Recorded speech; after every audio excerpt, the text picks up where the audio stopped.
I think it's the third great network. So again, as I said, with the invention of TCP/IP that led to the World Wide Web, that created the first globally scaled network that allowed humans to do informational transfer and relaying communication. That's great. We can send emails to each other. Boom. That changed business as we know it. Bitcoin is the second great network. That protocol allowed us not only to transfer, or it was a globally scaled network of information transfer, but also wealth transfer, so value transfer. So not only can we now send emails to each other, I can send you money peer-to-peer without interference.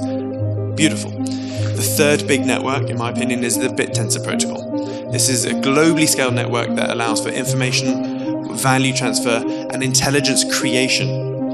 So yeah, sending emails is great, sending money is great, but creating intelligence, raw intelligence, and harnessing that and sharing it and moving around and creating other things, I think it's very, very powerful. So Victor, General Tensor, for those who are not familiar with General Tensor or Victor, they do everything. They've been in Bittensor forever. You validate, you mine, you own subnets, you incubate subnets.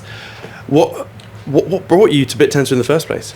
Yeah, look, I think the story starts with our two founders, Mike and Josh. They started up Contango Digital Blockchain XAI Fund. The cool thing about it was that it was one of the first funds, specifically at the pre-seed stage and seed stage, to invest at the intersection of blockchain and AI.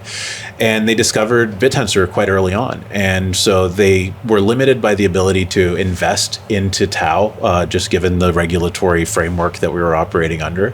And so we brought in one of our co-founders, Jordan Katsopoulos, who came in with Mike to found at the time what was General Tau Ventures. Yeah. That kind of started off with this idea of, look, we have all these portfolio companies that we have investments in. They're all building really interesting things in AI, and they could all benefit from Bittensor. And that was really kind of that first click, was how can we use Bittensor as a core component of these businesses to enable a number of kind of the goals that they were trying to seek. So for example, Interworks, which built Red Team, one of the challenges that they were having is that they were spending a lot of time on the technical side, trying to go out and figure out how to break their bot detection tooling. And that was where their tech team was doing it.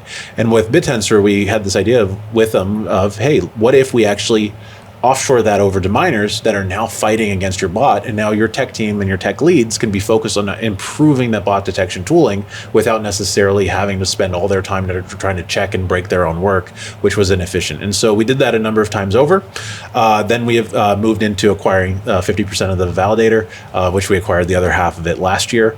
And that was really kind of our next step in the evolution, was getting into the validation side. So we now understood both the incentive mechanism development side, but also the validation side. And then recently we've acquired Backprop Finance as well, which now gets us into more of the application layer and getting out to the end users and bringing them into the ecosystem as well.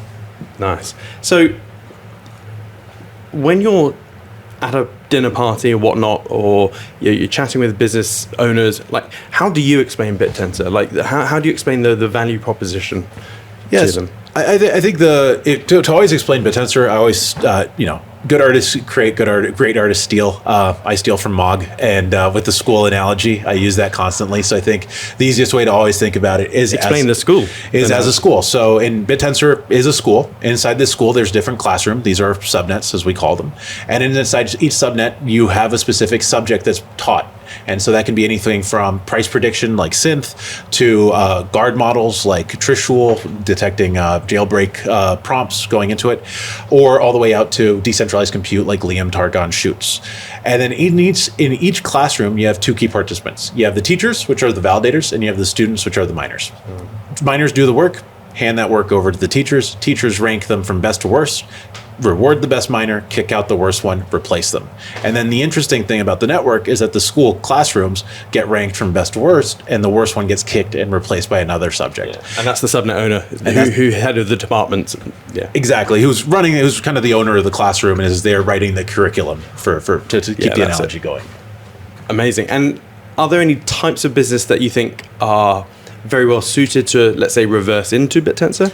Absolutely. I think any business that has a high demand for either compute or specific subject skills, there is this ability of almost the lack of a better term, is the knowledge of the masses that you can tap into, that Bittensor is able to essentially abstract that incentive mechanism, so that if you have the skill set, whether you're an AI engineer or you're an ML specialist or you're a data scientist, or even in Bitcast's example, for example, you're a content creator and you have the specialty that somebody else doesn't have, it allows you to essentially tap into these stranded resources. And I think that was the cheat code that you started off the day with today.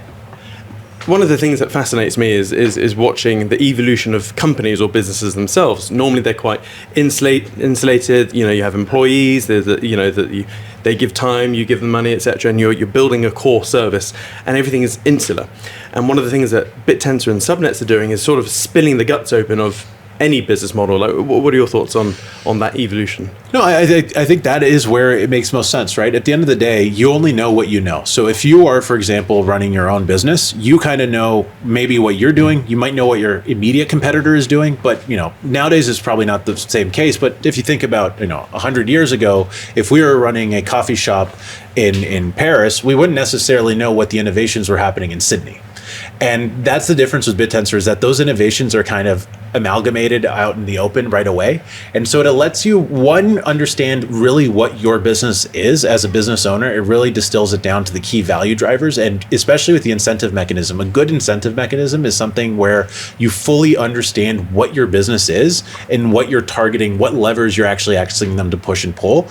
And if you don't fully understand that, then you end up with a poor incentive mechanism that can get gamed, etc. And so I think that's where it becomes really interesting for businesses in Bittensor, is that it helps them understand what they're doing and how to do it even better. And then once they get to that point, you can now fine tune to optimize specifically what you want to get out of it. So if you thought, I quite like the prospects of Bittensor, I want in on it. Well, the gross value capture mechanism is its token called Tau. You buy Tau, and it's effectively the S&P 500 or the NASDAQ 100 of independent distributed AI startups. That's it. Please remember the theme for today, which is that cheat code, the sourcing and coordination of untapped resources. And no thing does it better than Bittensor. It's the third big network.